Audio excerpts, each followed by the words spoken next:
a life with less stress. So with that, I'm just going to transfer it over to Laurie to take it away. See the screen there, Laura? Is it okay? Yes, I can.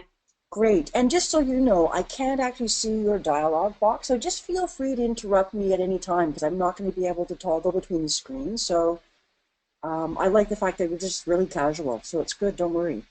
So what you see in front of you for the folks just attending, there's a screen that I have here, and this is the map of what I'm going to be talking about over the next 40 minutes. I'm going to be telling you a bit about my Laurie, journey, I'm actually and going to interrupt then, you.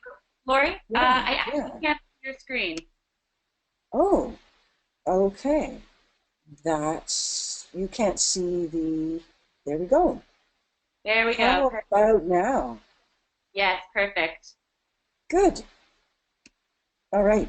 And so you'll see this, I'm going to be talking about my journey and my journey to mindfulness, and then also how that actually been, started incorporating the Muse device into my practice. And that was into my own life as well as my practice with my clients.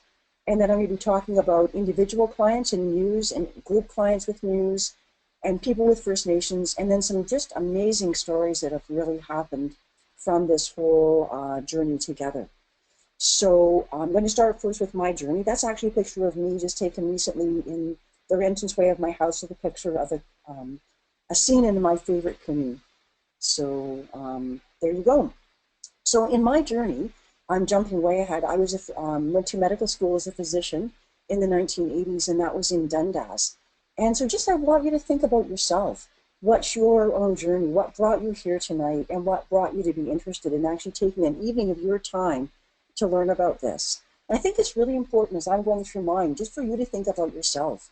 For me, I was working as a cradle-to-grave physician, did obstetrics and teaching and research.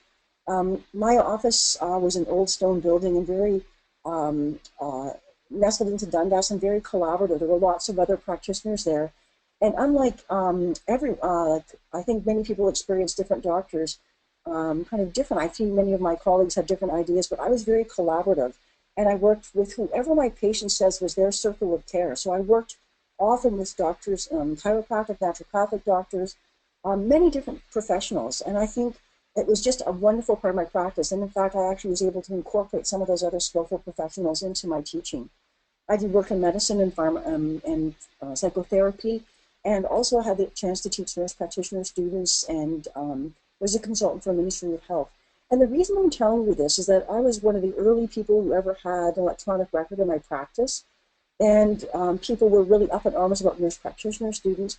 And back in the day, you know, to have a garden where you grew food or to work with chiropractors or to have an integrative practice was really seen with a lot of skepticism. And things have changed a lot in the 31 years. But I think I see myself, and I've been able to see myself as someone who does things that are kind of at the beginning. And I think Muse and mindfulness is really like that. Back then, people really in the Western world really didn't know a lot about mindfulness. People really were worried about it being really Buddhist and really religious. I actually at that point started doing Tai Chi and had, this is actually that little stone building is a picture of my office. And then above that's McMaster University. And you can see a picture there of a computer that we used and also kind of a garden and people doing Tai Chi. Now that wasn't actually us, but my staff and myself, 2 days a week, we had people come and do Tai Chi with us. And it was really quite amazing. You know, I think I didn't have a lot of money, but it allowed me to bring something that I thought was really profound wellness to our practice. I also really believe that food is medicine. And later, I was starting to read about Ayurvedic medicine, but when diet was wrong, medicine is no use. When diet is correct, medicine is of no need.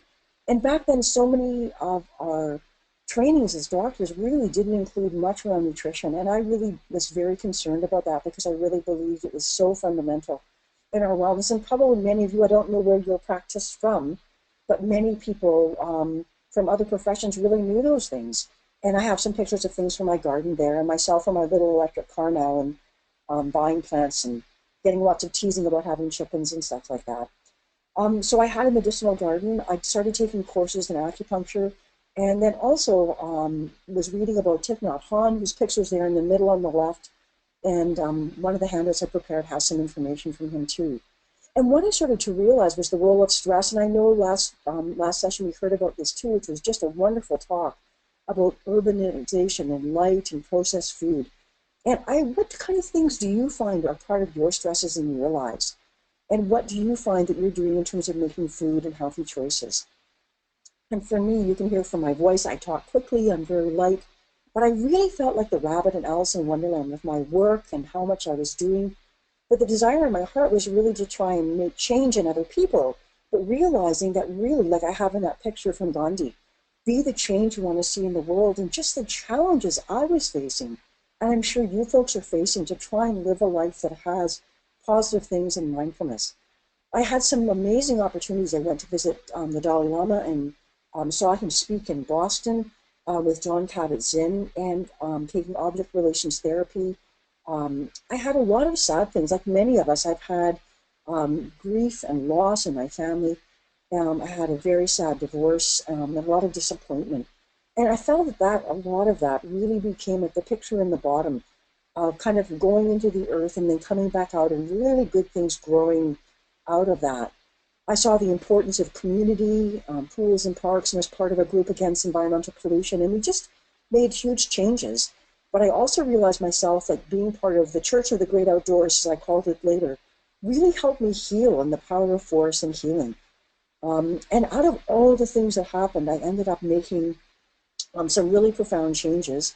I ended up, sorry, just seeing here, the page is kind of going funny there.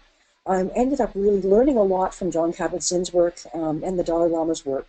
And I started to realize, too, that the really important things were about how I showed up at work, how I was really present. And just think about yourself, about what you do to help yourself show up. There's training, there's body things that we do, but really importantly, I think mindfulness really made a difference in how I showed up.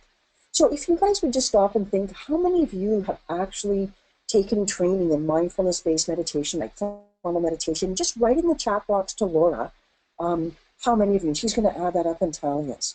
And I bet for many of you, if you're actually working in the health professions field, or are a person who has a notion about health, all of us do. Can you think of anyone you've met or any time for yourself that your physical body does not affect your mental health, or that your mental health and your mind does not affect your physical body? I have never met a person where that's not the case. And so when I was treating people for medical problems, I was aware of their physical and their mental health. And the same true when I was working with mental health. I think how much it affects their bodies as well, and our bodies. And so then that picture just above has the mental health center. So in 2004, I actually started working at Waypoint Centre for Mental Health, which is up in Penetanguishene. So primarily working with people with mental health issues that were named as the primary problem. But again, really seeing the mind, body, and spiritual aspects not being inseparable. And I think one of the really amazing things for me, I think that was a really sad thing, when going through my divorce, I had to kind of state all my assets. And for me, it actually was an incredible point of realizing that I myself am really precious, and that there isn't a monetary value, and that really the people that we have really kind of focusing us through some of those processes really make it think all about economics. But really, you think about how precious others are and how precious we are. And it was such an amazing learning and growth thing for myself to be able to make decisions based on what happens if I put myself first. And I'm not asking anyone to go through my sufferings, but just thinking about your life and what can you do in your life that puts yourself first. And I would say that mindfulness has really done that for me. And I think Muse can do that as well. And so when I think about mindfulness and Muse and having this incredible opportunity of Laura and Ben asking me to come and speak to you tonight, I started realizing this famous saying too about if you're depressed, you're living in the past. And if you're anxious, you're living in the future. And if you're at peace, you're living in the present. And that really is true not only with our clients who come to us and people who share with us, but also our own journey. And I made a little picture here, the little dot, which I'm sure you've seen of the drop of water. The effect of one drop, of one instance, the ripple effect of our own lives is amazing. And the little bubble picture is because if any of you have ever blown those little inexpensive little bubble things with kids and you had bubbles blown, think of how you can be in a terrible point and suffering, but how blowing bubbles can make you just go from to such a joy and noticing the bubbles. And sometimes mindfulness practice and working with Muse is just like that. And it can help us be right in the present. And it's such an amazing opportunity for us to have these experiences, these mindful moments that can really become more and more a part of our day and make a change for us that can make us really be different and have such a ripple effect of our lives on our families, on ourselves, on other people in our professional lives. So that's what I'm going to speak about, even more about that journey next. So that's just a close-up. I'm not sure how well people can read the things here. So this is the big picture of the next part of what I'm going to be talking to you about. There's 4 sections in this next part, and this is the first one about mindfulness and Muse and this kind of journey. So this is a big picture of the next few minutes that I'm going to be talking to you about this part. And it's about my journey, but it's also maybe about parts of your journey. And I see that Sandra Burgess wrote that she's an instructor in mindfulness, which is just a wonderful thing. Thank you, Sandra, for joining us. Oops. Well, I'm an instructor of how to use this presentation form here. That's pretty funny. And so working with people with severe and persistent mental illness was really something that was very important. I was raised, also raising a single child in grieving, and connected to one of my friends, Val Spirinello, who was also still in Hamilton. I took a mindfulness course for psychotherapists in Toronto with Michael, and he's right here. If you see Michael Stone's picture in the upper left, he is very much done beautiful work on mindfulness and yoga. And there's a little video that you can Google about him, about mindfulness and concentration practice. And after doing this 1-year program, about a few months into the program, my daughter then 8 said, "Mommy, you seem way happier," and was talking about how she could see changes in me that she was aware of by my changes just by starting to take this course. I had been doing mindfulness before, but not with such skillful training. And many other people I'm seeing have written us that we have many practitioners among us, which is wonderful. Thank you so much. I now started noticing how mindful I was. And if you see the picture over here of the mindful versus mindful, which many of us have seen, and the changes that started happening as I was starting to learn about breath, calmness, and contentment started happening in my own life.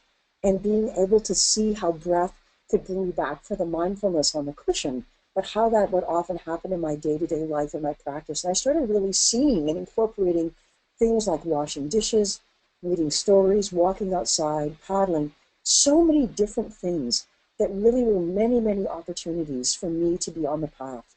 I started becoming aware of empathy and how empathy was really a part of me, but how that mindfulness practice really started helping me be less judgmental, but more empathetic to others as well, too. And that was just a wonderful, wonderful opportunity as well.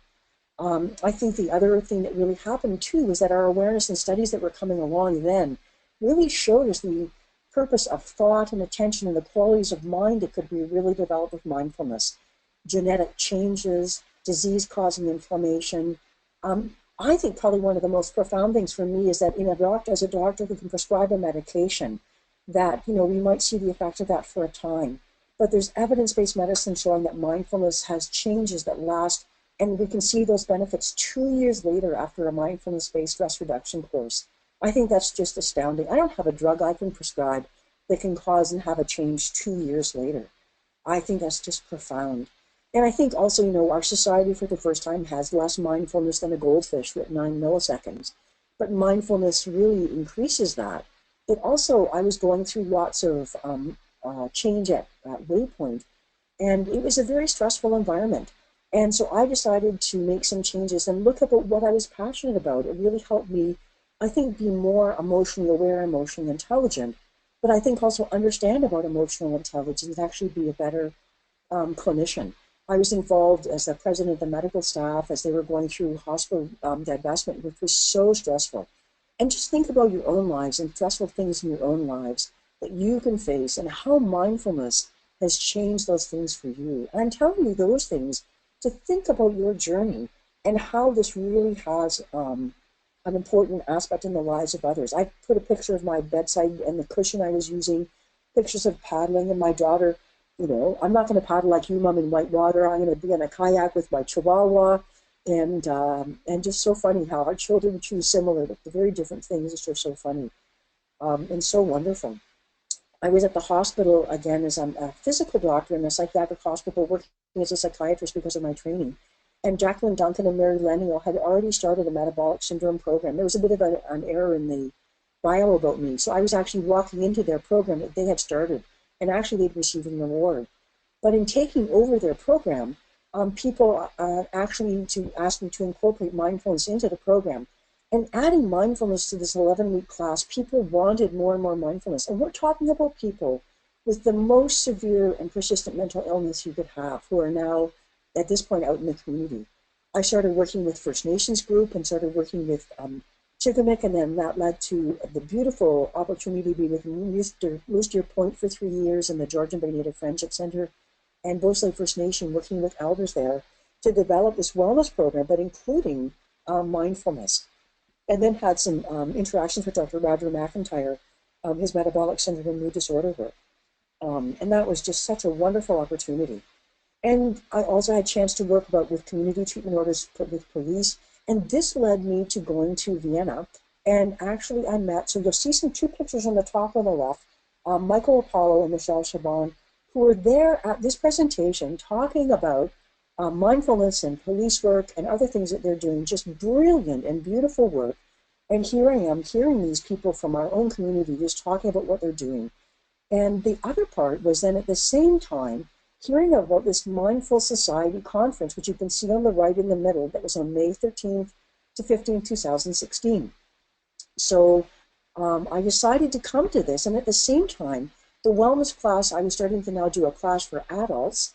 And one of the teachers was from a local high school, and she had been asking me and many of my one-on-one students about, oh, please, can you come to our high school? And I was frightened about, gee, more people like my daughter, how that would be terrifying. I don't know if I can do this. And then also the other part was just around an integrative approach to wellness. And many, many, many people were asking me for doing this kind of work in this kind of way. And I just was also finding out, well, how can I do this for so many people? How am I going to make this work? And so going to the Mindful Society, I was able to meet other people who were there, other people who were teachers and educators and other people to help me. But I also met this amazing woman named Laura, and her picture's here on the left. And Laura was actually helping show Muse demonstrations. And I didn't know anything about Muse prior to this point in time. Uh-oh, I have a dog problem here. I'm going to have to step away from my presentation. Just 1 second.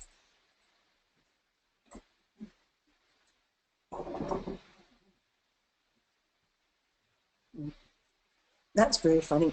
My daughter was supposed to be home during the time I'm doing this, and they ended up delaying the trip. Sorry about that. So Laura's there on the left, and then also the other people. These are also some of the people who were very much involved in setting up the Mindfulness Society in Toronto. So here I am 1 year ago from now, not even quite, meeting Laura Snyderman and Michael Apollo and Ellie Weisbaum, and a whole host of other people learning about Muse and going, oh my goodness, are you kidding me? This is amazing.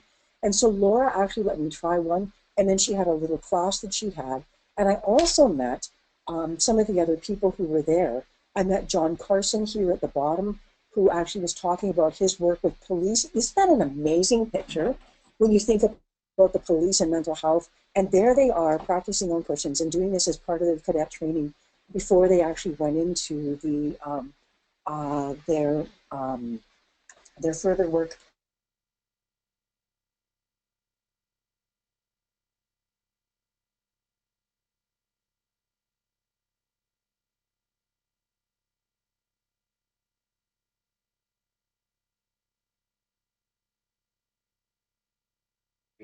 Hey, Laurie, are you still there?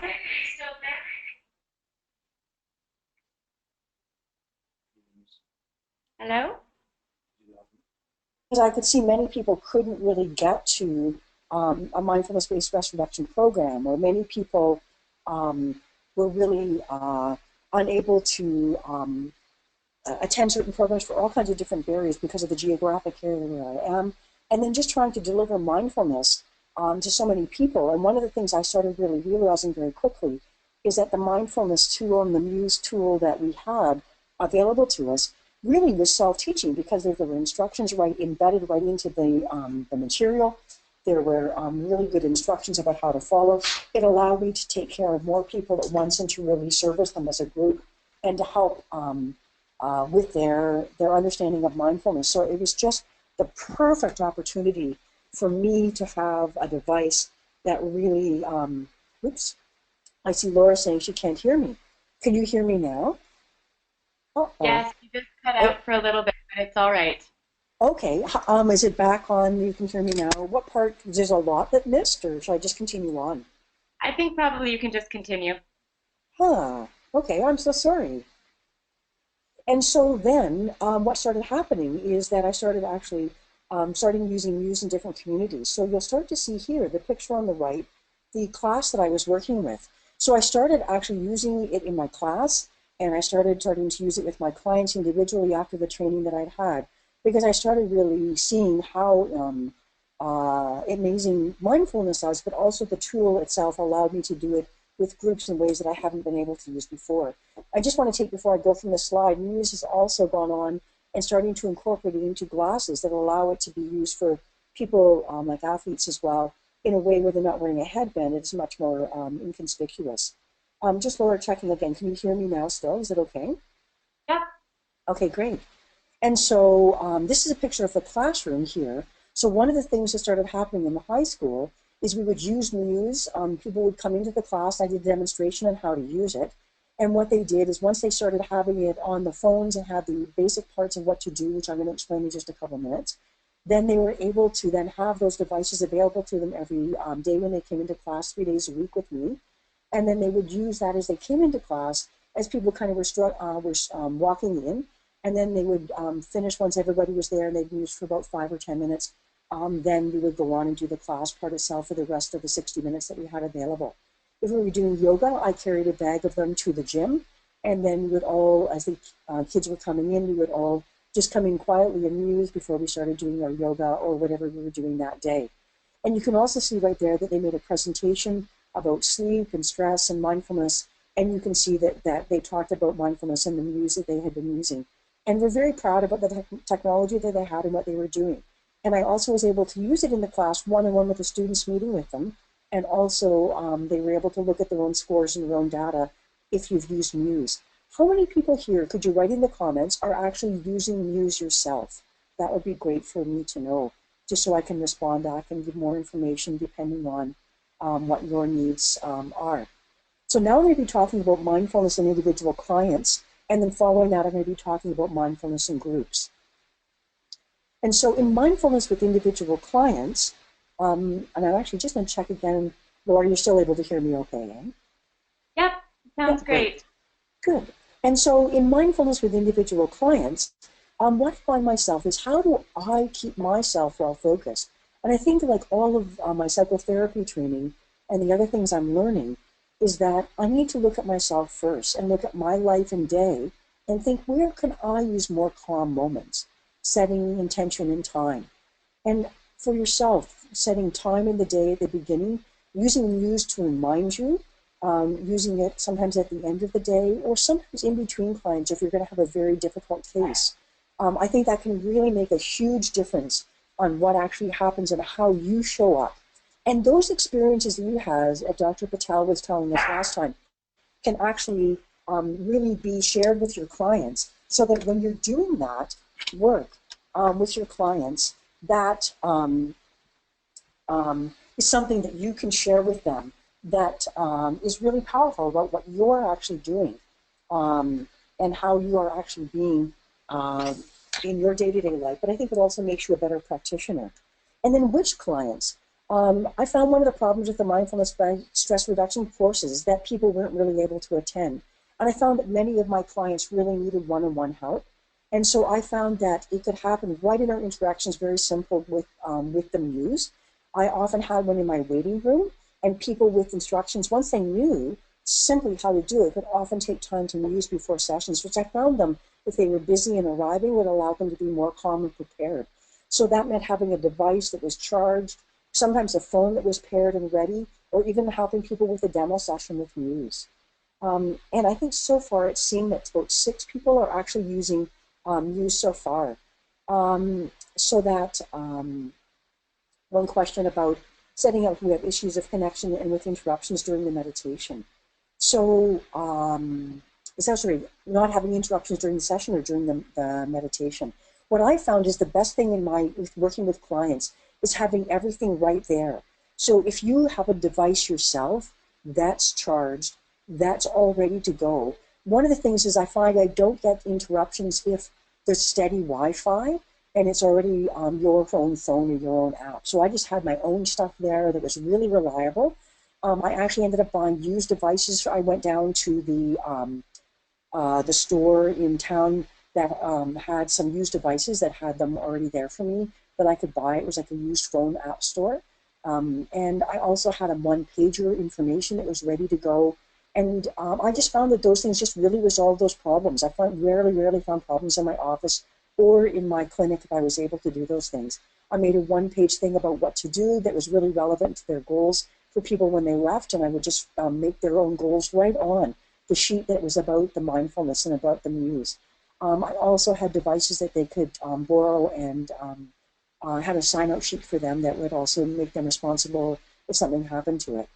And I often just explained, would you expect to be fit if you didn't exercise? Would you expect your mind to be calm if you didn't exercise? How would that work out if you didn't do those things? That we have to have those things built into our daily life as well too, for our mind and for our mindfulness. And if we're trying to learn something like focus, then we need to be really present and be here in this moment. I think the other part about this moment is also that we have this moment in our lives to be able to use with our clients, and that how can we use our time to the best advantage. So having people muse before they arrive at the session, having people have an opportunity to use that in the room, having an opportunity to integrate it into the sessions at that time. Following up on their goals, if you have set goals with them, is really important. And also using SMART goals as well too. So I tended to really try and use things that were very specific and measurable, helping them make achievable goals for themselves with the Muse or with their own lives, with their own thing, whatever I was working with, whether it was a physical goal around exercise or diet. Using Muse really helped them have a better mind and a better ability to focus. And then we were working on whatever the goal was, because I do things that are both in the physical body realm as well as the mind and depression and anxiety, and they're all connected, whatever way we're working with people. And then just having the dashboard right in front of us here in a larger view, I would help them customize things. So because they're setting their own personal login after they've been there for several times, they would then choose their own soundscape, choose the length of time. Once they've gone through the 10 little training sessions, they can even choose just to drop those things, and then monitoring and going over their own progress. And there's a dashboard that they have as a professional site, which allows you to get their email and send them a question as a professional to join in with you. So you actually can log in and see their progress when they're there in the office if they don't, or when they're not there, and it allows you to really track their progress. And so for life coaches or for other people, it would just be such an amazing device, because that's what I'm really finding, that it helps you with very specific things with your clients, and also helps you really look at and incorporate the data that you're given, that absolutely real data with them. And I think also doing it mindfully, non-judgmentally, kindly, with empathy, and helping them really understand and model that kind of language with people is so amazing. You can help them tie the orange dots to the patterns. So if you're helping people really have more attention to what's going on in their lives and thinking, or you can also help them let go and not focus on those things. So you can use it in really skillful ways that are really, really helpful with people. I think the other part too is you can help people use mindfulness at work, the picture of the woman right there, or in other different environments. And I think now it's changed so much that we're able to do those things, and actually having people ask them about the device and bringing an awareness and mindfulness to our society is really positive. I really feel strongly about technology and having it being available for everyone. So I didn't want to have any limitations for people. So Muse helped me purchase many devices that I could lend out. and sign out. You can also purchase them and sell them at a professional discount, and also can be part of a practice plan for you to even earn some money from selling them too. But just having a small fleet really made it helpful.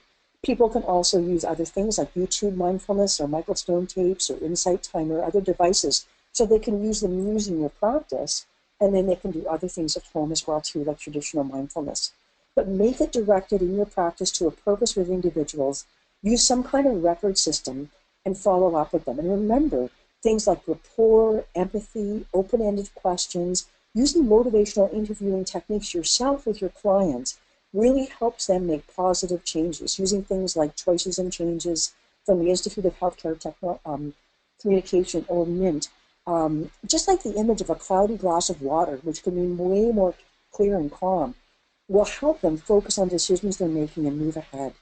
And I also found too that when I was working with one person, it was such a profound change. They often wanted to bring the other partner in. And just the changes I would see both in individual work and couples and families just was really amazing. So I found often my individual work would often lead on into couples or other work, or people wanting to share that and bring them along. So just be thinking about those things because they can happen, and just be really a positive part of your practice. So the next part I'm going to talk about is mindfulness with groups and Muse.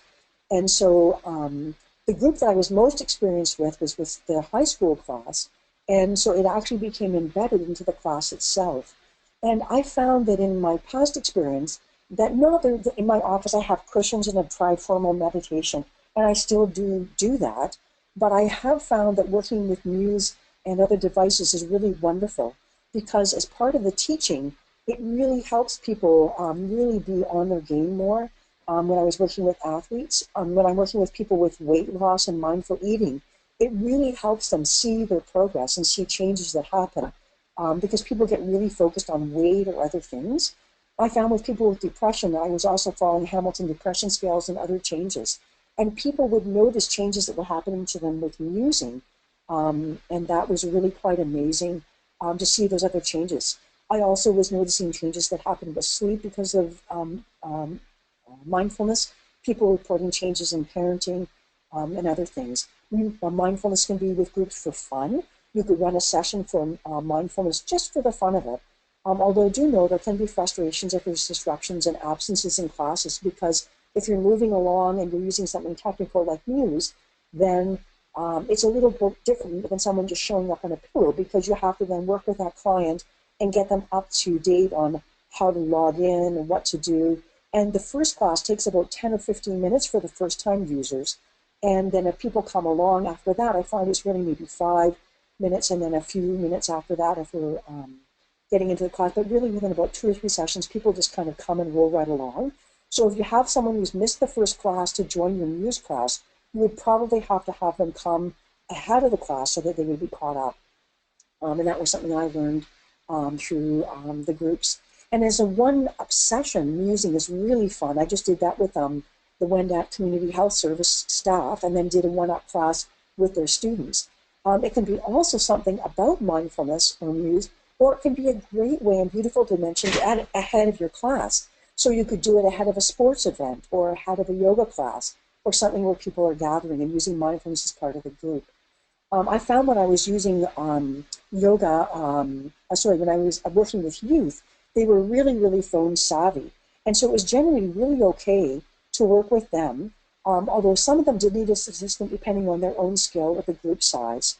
There were more challenges if we had things like not getting the Wi-Fi working or needing a password. So having many of those things I'm going to have written down below, you'll see. But I found sometimes adults were generally okay if they had more support. I generally would need an assistant or another person to help depending on the group size. I found kind of 12 to 15 was about the perfect size. My high school class had 27, and that was way too much. We'd actually started only thinking we were going to have 12 or 14 students, but so many people were excited about the idea of doing mindfulness, Muse, and yoga that we had a much larger class. And so when you're using Muse, you would certainly need to know more about what's going having other people there with you to help out with the class and things like that as well, if you're going to have a larger class, I think, as well. And I think it really depends if you have a resource-rich or a resource-challenged group of people, because they were going to struggle with some of the technology more. But again, I'll talk about that just in another minute here or two. I found that sometimes it was really great with a little bit of mindful meditation ahead, and actually talking and having a little bit of a PowerPoint presentation to talk about mindfulness and meditation if the group hadn't had that experience. Giving them a handout with some takeaway points and making sure you have time for questions really made the group run really well.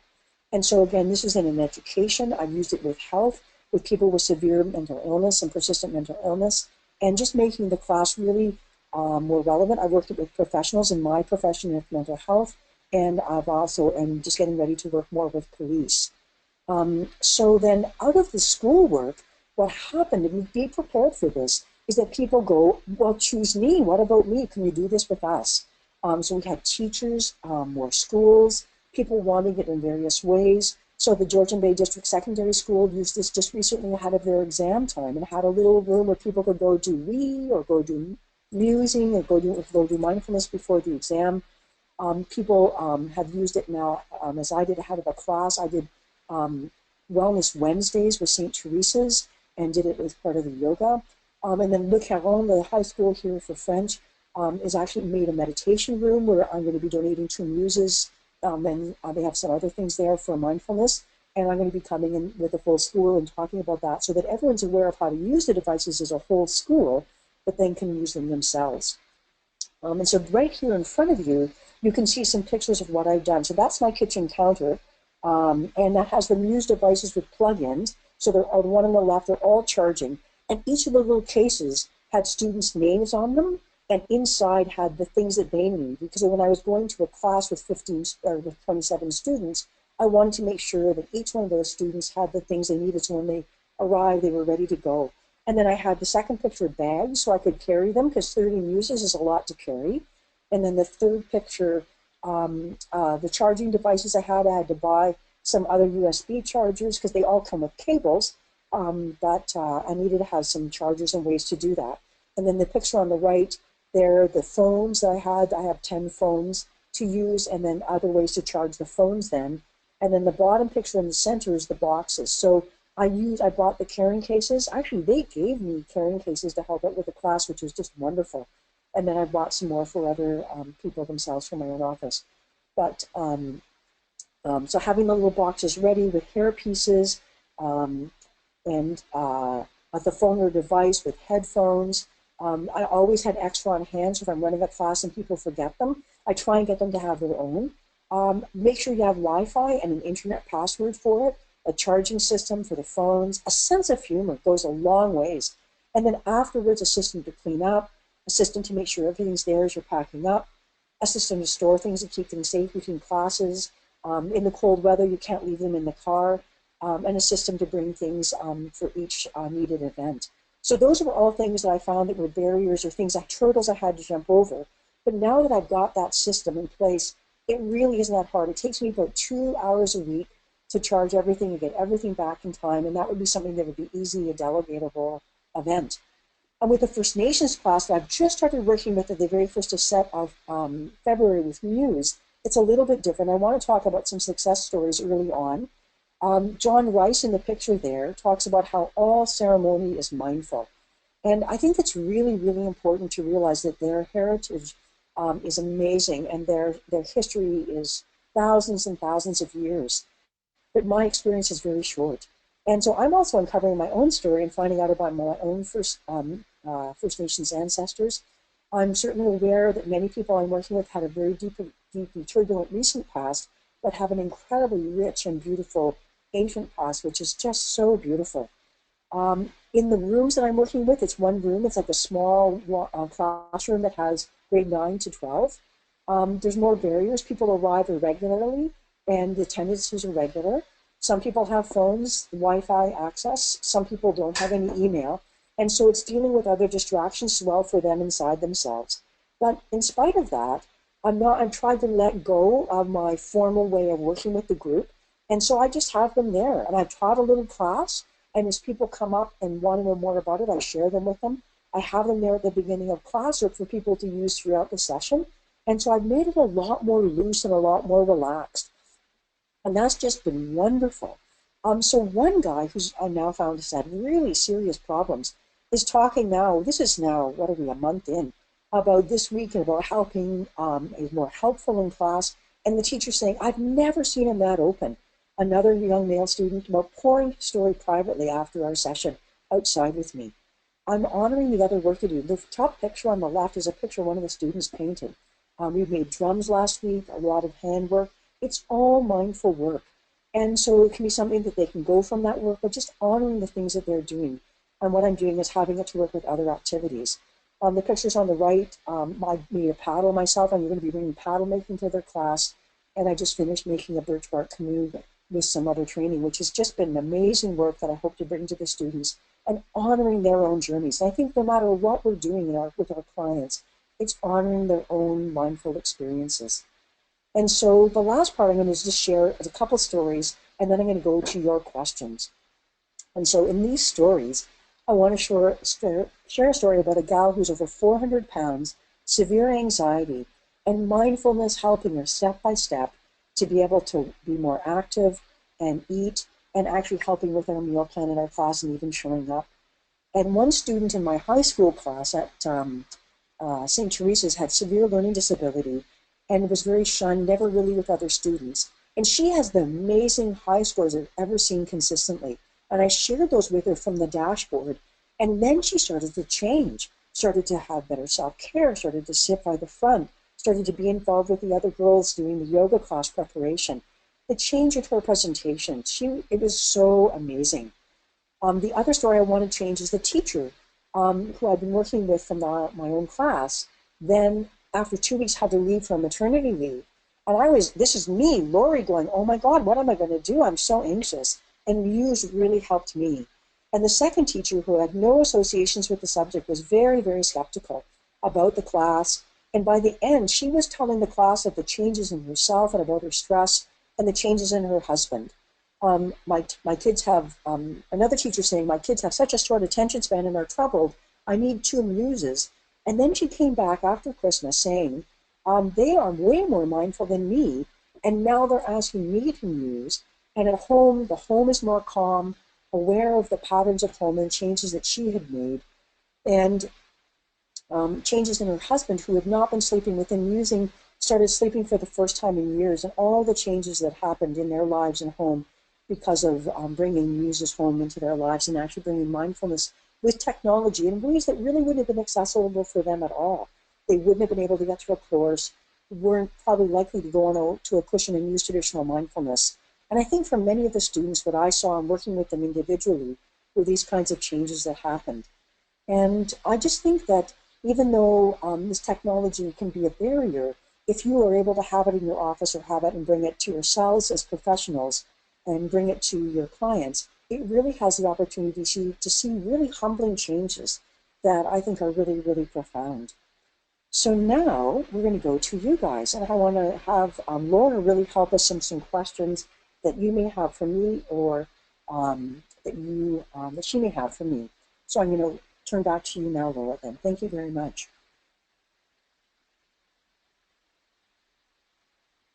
Laura? Laurie, thank you so much. That was Okay, there we go. so interesting, and I feel like gave me at least, and hopefully everyone else in the audience, a lot of different ideas around ways to integrate Muse into their practice. So thank you so much. I feel very inspired, and I would love to open it up now to any questions from the audience. So if anybody wants to ask a question, you can just type it into the chat box, and Laurie will answer your questions. There is a basic question from someone who appears to be new, and I guess it's a very valid question, just the general question of what is Muse. So for those of you who maybe don't know, Muse is a hospital-grade EEG device that measures the electrical activity of your brain, and it pairs with a meditation application, as Laurie was explaining, which actually lets you know what's happening in your mind during a meditation. Yeah, thank you, Laura. Yeah, and so what it's actually doing, if people haven't used Muse then, is that On this picture here, it's actually sensing your brain with the same kind of measurement tools that a hospital device would use. And then it gives you a graph. And so you can see that middle field there with the bars up and down and kind of the squiggly line. What it's actually doing at the end is telling you the top lightest field is when your mind is active. Then the middle blue part is when your mind is neutral. And the bottom part is when your mind is really calm. And so by using different sounds, the Muse device actually helps you hear sounds like a stormy weather and then come back to a calmer sound as your mind is more focusing on the breath. And so it's using a sound biofeedback as well as the graph later on to be able to show you to be more mindful and to really focus on the breath, which is one of the traditional methods of mindfulness-based practice, is mindfulness of the breath. And then at the end, it gives you not only the graph that you can see in detail, but it also gives you how many calm points you had, how many minutes you had of calm or active time out of the whole time you were meditating. And it also gives you all of your previous practice, so it allows you to see over time what you've been able to do before. Thank you, Laurie. We have another interesting question. From an MBSR perspective, do you integrate the triangle of awareness into your discussions or the attitudinals into the practice theory? That's from Chris. Oh, thank you, Chris. Actually, I do that in some settings. So I actually have used the mindfulness-based stress reduction work and used the formal courses with people before, not so much with Muse specifically, but when I was in the hospital setting with my clients there as an ongoing class. I'm finding with the Muse, I tend not to use that same work. I've been using it, and it's interesting, I really love your question. I think I actually might try that more myself. I've been more using the device and the feedback, and I've been really pairing it more with their goals instead. And but that's a really, really great, great point. Thank you very much.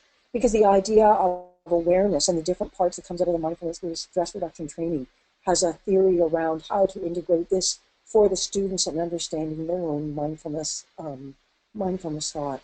Thank you. Wonderful. We have another question from Sandra Burgess. Do you suggest that your patients, clients, students purchase their own headset to continue a home practice? And have you employed any fundraising scholarships? And if so, could you share how it went or how you went about it? Thank you for your detailed presentation and passionate practice.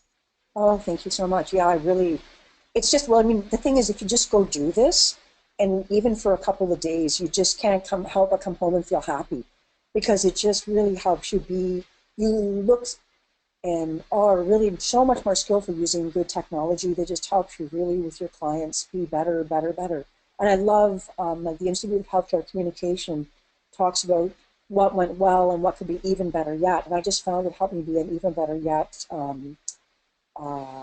practitioner. I think, so going back to the first thing, so when you said headphones, I really try and get students and clients to bring their own earbuds for a couple reasons. They fit their ears and they can clean them off afterwards. In terms of purchasing their own Muse device, some of them can, some of them can't. And part of it's been based on how busy my days and weeks are, because in my private practice, I do have a fleet that I can let people sign out and bring back. And in the practice for the 27 students, our goal was to have them take them home, but we had double the number of kids come to the class than we had planned. And at that point, I couldn't afford to purchase that many. So I couldn't let them all come home because I was also running classes at the hospital on Monday and Tuesday and in my own practice on Wednesday. So I was going from different sites and needed 15 of them. So I couldn't do that. But now I've actually bought another bunch so I could, and that would be something I would really like to do. And the students really wanted to take them home. And the same thing with my other practice. So if I had the ability to, D2, I know the teachers at the First Nations group are worried about students not bringing them back.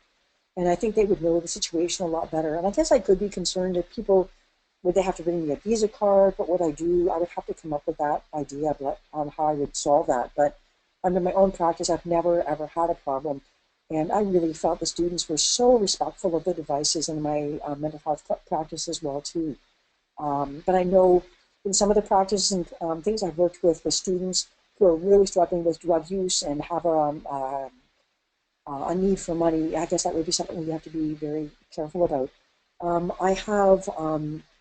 in the process right now of looking for funding, and so I haven't, and I'm kind of a bit slow with that.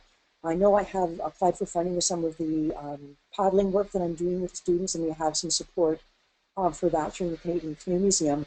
And I absolutely know there is funding available for education and for students and for mindfulness and mental health and wellness. And I really wanted to, I mean, this has just been not even a year.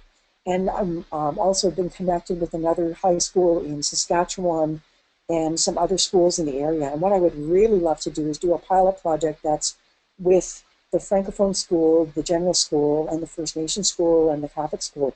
And just to try and put all of our schools together, putting a curriculum together that has mindfulness-based part of the curriculum, and also use devices for one whole class, like a set of computers. Only would be a set of Muse devices that we could use and work together with that. And so if you want, whoever that was who asked, if you want to send Laura your question, if you want to be part, if you're a teacher or an educator, I'm going to be actually bringing that to the Mindful Society this April and seeing in the province who might want to get on us trying to work together with the high school. And the reason I did that is grade 11, I just felt, you know, how else can we really try and work with students to really make change at such a important age for them, because they can start incorporating mindfulness and Muse into their lives and make changes. And the stories with my students were just amazing, the changes in them after doing mindfulness 3 days a week and yoga and the other things we did. I could probably just fill the whole day just talking about their journeys. It was so inspirational what happened to them. Thank you for that question, Laurie. And yes, for everybody listening, we will also have a breakout session at a Mindful Society conference. So if you're in Toronto, you should all come participate to hear Laurie's amazing journey, as well as have an opportunity to try out the Muse. So we have two questions that are somewhat similar. So Catherine asked, how many Muses do you normally take to a group session? And then Juna was just wondering if she could get in touch with you about the step-by-step guidance of actually setting up and instructing a large group. So maybe, Laurie, if you Yes, I would be delighted to. Just give Laura Snyderman your email. Why don't I'd be Laurie, happy, would you mind sharing your email with the group right now for anybody who's interested? Yeah, the best one would be Laurie, Laurie, at Own Health, OWN dash HEALTH.ca. Yeah, so LAURIE at Own Health. So, Laurie, maybe as I think that's a great final question. We have about 5 minutes left. Would you actually be able to sort of walk us through a step-by-step guide of how you would actually sort of set up and instruct a large group? Let's say, you know, for example, one of your classes. Yeah, that would be great. Let me just go to the next part of the Muse here. So I think the question that they asked about with groups, just that I need to know how many are going to be there ahead. So when I did the Wendat class with the teachers, like the Wendat health professionals, they told me there were going to be 14. Well, there were 18 that showed up, but I brought 20. I was just thinking I always want to have spares. What if something doesn't work? I only had 10 phones, and I had tried to tell them to bring things ahead. Some of them had earbuds, some of them didn't. Some of the communication got confused a bit there. So I think probably overplan if you think you're going to have 15 students, bring stuff for more, because I think people hear about it and they really want to come. The second thing was the part about I know who's coming ahead. What I try and do on my Muse cases or whatever way I have them, I take the last 4 digits of the Muse number inside and I actually write that number on, because you've got, 30 people, 20 people, 15 people with that number that they're all starting the Muse device at the same time. And I tape it on because sometimes it wants to fall off. I make sure I have enough earbuds or have 10 or 15 extra. I try and make sure I have phones that already have the Muse app on. I have a page that I can post up that tells them the Muse log on, and I tell them, how to download that app. I make sure I have the Wi-Fi, and I write the password up on the board, or I have it on a piece of paper, and I make sure I go there ahead. I make sure the internet works, and I have all that stuff going. I make sure the night before that all my muses are charged. They really are really good, but I do make sure that they're fully charged. And I also, if I'm bringing my phones, that I make sure that I have a phone that's fully charged. If you could ahead, the ideal thing would be having all your participants bring their phone or their iPad or whatever they're doing and actually load the Muse device, the Muse app ahead of time. Close the door, please, Max. Yeah, and have the Muse app loaded ahead of time, and have that so that they're able to use that and have that going right ahead of time, because it would be great if they already had that downloaded. And even better yet would be if they could actually go ahead and they could actually get themselves logged on ahead. Would be even better. So just 1 second. Robin, you've got it. Yeah, thanks. Yeah. And so if they could just do that ahead would be wonderful. That would be really, really great. Sense of humor. I hope you guys have humor. My daughter just arrived with a full entourage of pets and everything like that. Oh my goodness. I think the other part is just having that handout ready ahead that talks about mindfulness, that kind of gives the steps that they're going to be doing, and actually practicing yourself if you haven't used the Muse is really important, so that you know how to log on, you know how to go through the steps of signing on, you know how to fit the device on your head yourself and on other people. Is really good practice with a couple other people, because you need to make sure people's hair is back and up out of the way. And the boxes actually come, when you buy them new, with 3 hairbands. I bring like 30. Make sure you've got hairbands for people and they can get their hair up out of the way. And then really go around and help make sure that the Muse fits onto their heads and that it's secure and that they're getting full and good connection. And then from there on in, it really just runs itself. And I find that the class just really, really goes. So I think that's it then. Yeah. Thank you, Laurie, so much. That was incredibly interesting and again, so useful. I hope everyone listening feels the same. My colleague Ben is just going to answer 2 last questions. And then I think we will end for the evening. Hi all. So Ryan had asked a question. It is my understanding the main cortical region for Muse EEG is collected from the DLPFC. Due to this, I've heard that it's really attentional awareness and not open awareness or other styles of meditation that is most effective when training. Is this correct? And if so, is Muse limited to breath-based awareness? So I did share the technical specs in the group there, which you guys are welcome to take a look at. Muse is actually reading EEG from electrodes at the placement points of TP9, TP10, AF7, and AF8. And then we have a reference electrode at FPZ. Our algorithm, you are correct, Ryan, is looking specifically at focused attention meditation. So in terms of the score and the results on the graph, what we're looking at is breath-based focused attention, someone's ability to usually use breath as their anchor to bring their mind into a state of calm and focus, though you could use something other than breath as long as it's more kind of singular focused as opposed to a mantra that's long and repetitive.